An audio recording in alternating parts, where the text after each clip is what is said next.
Bonjour et bienvenue sur votre chaîne d'information Sahel Info. Si vous êtes nouveau, n'oubliez surtout pas de vous abonner pour ne plus rien manquer sur l'actualité au Sahel, car l'information vous donne accès au monde.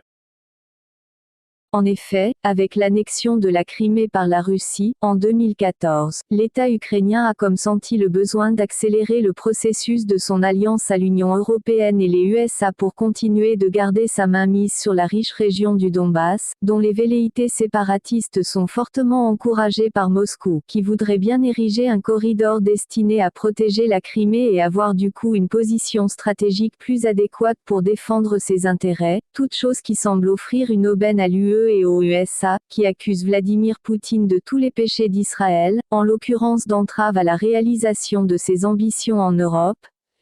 Le récent positionnement de 100 000 soldats russes à la frontière ukrainienne ainsi que la réplique conjointe de l'UE et de la Maison-Blanche qui a décidé de déployer plusieurs milliers de soldats américains en Europe de l'Est dans l'optique de dissuader Moscou diplomatiquement et militairement, semble déteindre indirectement sur la situation inédite du Mali qui se trouve désormais dans le giron du Kremlin. Ce constat se justifie par le fait qu'au moment où la tension frôle le paroxysme entre l'UE et la Russie, tout dégénère concomitamment au Mali entre la junte au pouvoir et l'opération Barkhane avec ses acolytes européens, à telle enseigne qu'ils sont assimilés à de véritables gibiers de potence par les populations, surtout avec les sanctions de l'UE contre 5 dirigeants de la transition dont le Premier ministre Shogel Kokalamega en peloton de tête. Difficile par ailleurs de ne pas croire, connaissant le sens vigoureux de la repartie de Vladimir Poutine très adulé au Mali, qu'il n'a pas une main invisible dans l'escalade de rupture entre la France, qui joue une médiation saugrenue dans le conflit Ukraine-Russie, et notre pays, qui compte sur lui pour se défaire totalement de l'emprise du plis de l'Élysée.